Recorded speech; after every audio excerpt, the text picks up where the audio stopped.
Yo pertenezco a una generación, ¿no?, que somos los 40 y algo, digamos, ¿no?, que estamos hoy en día, que somos la generación que compartimos con Chile, Argentina, ¿no?, Uruguay, Latinoamérica, Brasil, que tenemos un pasado más o menos en común, ¿no?, que tiene que ver con los acontecimientos históricos y sociales del pasado reciente. Bueno, nacimos y crecimos en ese contexto, ¿no?, que nos tocó diferentes situaciones, como vivir aquí, ¿no?, con nuestros padres, clandestinidades o exilios y otros, digo, el menú, digo yo, de este pasado dramático relacionado con la dictadura. Y creo, como muchos de mi generación, hubo un momento que nos empezamos a preguntar, ¿pero cómo? ¿Qué sucede? Y ahí empiezas a toparte con, bueno, que hay un dolor, que quizás por eso no se hablan, que hay huecos, que hay ausencia, y entonces te empieza a interesar, a provocar la revisión de algo que ya lo habías visto como muy naturalmente.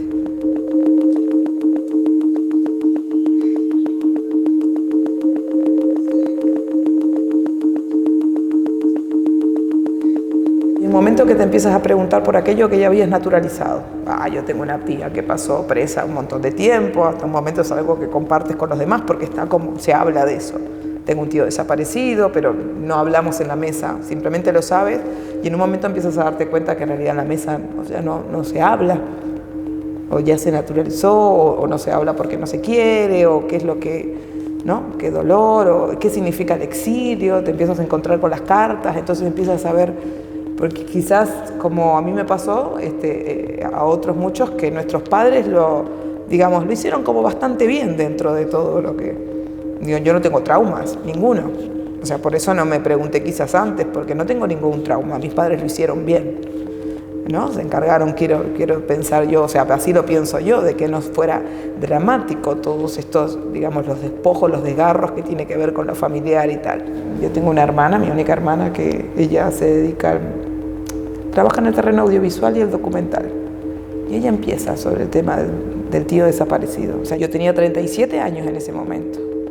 Y cuando me doy cuenta, constato por la investigación de mi hermana que este tío desaparecido tenía 37 años, cuando me doy cuenta de que es toda una vida. O sea, yo había vivido todo eso, como esta persona que en realidad había vivido un montón, ¿no? Yo había construido una familia, había ido, venido, ¿no? Un montón de cosas, me había enamorado un montón de veces. ¿Cómo es posible que una persona, de haber tenido todo eso, que mi padre, por ejemplo, que no esté en todos esos cuentos, en la mesa, en los relatos hacia atrás? Después me pasa que también mi tía, cuando ella sale del penal, después de 8 años, tiene 37 años. Hay una cosa como muy casuística. Entonces te advienen todas las preguntas. Y lo que pasó con todo ese proyecto, que es, ¿qué derecho tiene uno a preguntar sobre algo que los demás deciden no hablar? Porque también mi tía, pasó 8 años, ella no habla de la prisión. Hasta que en un momento empecé a tomar como las decisiones de no trabajar sobre el pasado, sino producir en el presente. Buscar estrategias para estar con el otro, y desde una relación, desde el afecto, me refiero a que no es preguntándote a ti qué es lo que te pasó allá atrás o por qué, que es otro tipo de situación o relación, sino es produciendo ahora y dejar entonces buscar que ese pasado advenga como tenga que venir. Y entonces es que adviene, después de estar trabajando con estas ideas, adviene todo el pensamiento de multitud a nivel de los filósofos contemporáneos de fines de los 90, sobre esta idea de cómo se organiza el ser hoy. Y yo venía trabajando con el tema memoria reciente, donde se pregunta sobre una tensión entre lo personal, lo colectivo, ¿no?, la patria, lo íntimo, en las tensiones del futuro, todas esas tensiones que se ponen en juego, ¿no? Multitud sale de algo bastante simple. Un día me empecé a preguntar qué tipo de relaciones serían si en realidad cambia la escala. Así como el pintor dice, bueno, yo pinto aquí, quiero ver qué pasa si hago un mural, porque en realidad es cómo me relaciono frente al mural, qué pasa con el público frente al mural, cómo se relacionan las cosas entre sí. Entonces, por eso Multitud tiene un grupo tan grande de personas. No solo es por una noción de impacto, sino importa la heterogeneidad. Entonces lo que se aparece en Multitud es cómo es posible un grupo heterogéneo de personas puede organizarse para conseguir algo en común. O sea, y la gente está con todo, porque es totalmente físico. Tengo que correr, tengo que caer y todo el tiempo resolviendo. Entonces, Multitud no hay acuerdos, no hay composición, todo el tiempo está negociando. Yo a veces cuando estoy con los chicos digo, bueno, parecería que el poliamor es posible, ¿no? Porque a mí me pasa con Multitud que parece increíble, pero todos, es como decimos, todos son hermosos. O sea, como aparece la vulnerabilidad de la persona y eso se transforma en algo muy interesante y bonito. Entonces ya no hay relaciones de poder, o sea, no hay protagonismo, pero todos están como desnudos en su ser y es posible tener relaciones muy intensas igual con todo. La trilogía antropofágica comienza también ahí por el 2010. Claro, yo trabajaba bastante en Brasil y hay 3 obras brasileras en las cuales como enamoramiento, así, ¿no? Aquello muy simple que dices, yo quisiera estar bailando ahí, ¿por qué no se me ocurrió esa idea? ¿No? Hasta que un día me visualizo una conferencia de Sueli Rolnik, igual en internet, no en vivo, y ella trae el tema de la antropofagia. Entonces, la antropofagia inclusive fue un movimiento artístico al comienzo del siglo pasado, en Brasil. Los antropófagos que replanteaban cómo relacionarse con Europa, entonces lo que hacen es retomar esta idea, este concepto de los indios Tupinambá, de la antropofagia, y Sueli Rolnik lo vuelve a rescatar, y como ella sus terrenos son la micropolítica y el deseo y tal, lo plantea como quizás deberíamos volver a esto para poder volver a relacionarnos con el otro. El ritual antropofágico tiene que ver con, o sea, lo que hacen estos indios es comer algo por el deseo de ser transformado por el otro, es dejarse afectar. Entonces al final se supone que tú ya no eres ni tú mismo ni el otro que te come, ¿no? Es el resultado de una afectación.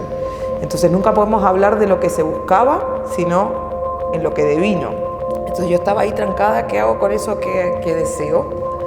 Y ahí se me abre como un mundo. Entonces digo, bueno, estas 3 obras entonces me las como. Bueno, la primera obra de la trilogía, que es una plataforma de unos, 10 por 10 metros, una cosa así, cubierta de carbón y vibrátil. Y es una obra duracional, es una instalación, que lo mínimo que ha estado son 5 horas, es como algo que permanece en el tiempo.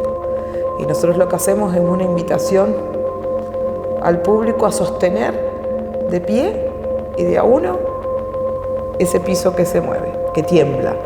Entonces para nosotros las nociones de micropolítica están en esa negociación de cuándo, que para mí es maravillosa, es cuando ves al que está en la platea tratando de negociar cuánto voy y lo suplanto, porque quizás él está bien ahí, quizás está, ¿no?, en un viaje. La segunda pieza, Resistir, se come una obra de Marcelo Evelyn que se llama Matadouro. Matadouro es una obra que los performances están como 70 minutos circular. Hay algo que se sostiene, por eso para mí tenía una cosa esa de resistir. Y sucede un mundo allá adentro igual. Y lo que termina como figurándose como piezas son 1000 maderas, 1500 más o menos, que en realidad están desperdigadas en el piso, en una estructura que para nosotros fue un gran descubrimiento, porque los bailarines están saltando 1 hora, haciendo una diagonal, avanzando muy lento, pero con mucha energía, digamos.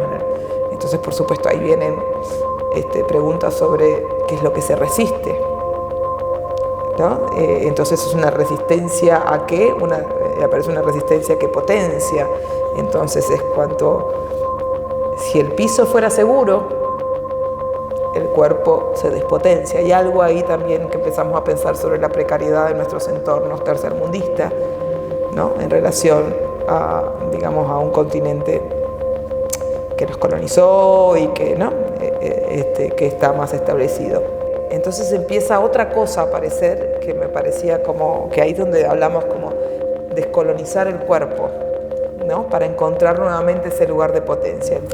La pieza Avasallar, que es la tercera de la trilogía, se come a una obra de Elías Rodríguez que se llama Pororoca, pero también le toca a esta tercera pieza dialogar con las 2 anteriores, porque es su precedente, y al mismo tiempo dialogar con la situación social del momento. Nosotros, la pieza esta se hace en el momento en que América Latina se empieza a poner un poco compleja, ¿no? Después de las democracias de izquierda, empieza a tener otras lógicas que en aquel momento, ahora están muy claras, pero en aquel momento no estaban claras, ¿no? El impeachment de Dilma, Lula, otras lógicas que empiezan a aparecer, los fake news, hay mucho odio, parece que el colectivo es difícil que se vuelva a reorganizar. O sea, suceden como cosas, pero siento que la gente, o sea, que yo creo que es producto también de todo este neoliberalismo, que es que, ¿no?, se aleja el otro, entonces yo encapsulo y colorizo mi territorio, y entonces lo que tengo que hacer es protegerme del otro. Creamos en Campo Abierto,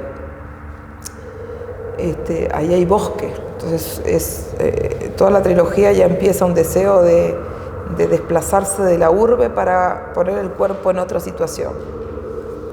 Crear, salir del espacio de ensayo, salir del lugar confortable y el piso calentito. Campo Abierto está en una ciudad que es la más lejos de la capital en muchos sentidos, no solo geográficamente, económicamente, socialmente, culturalmente.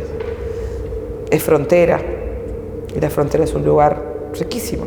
Además, venimos a intentar trabajar con poblaciones también borde, en proyectos socioculturales. Entonces trabajamos con la población carcelaria, trabajamos con la población de mujeres transgénero, con mujeres, con los vecinos. Entonces es una relación con el territorio, con otro territorio que es periférico a nuestro mundo, esta burbuja del arte.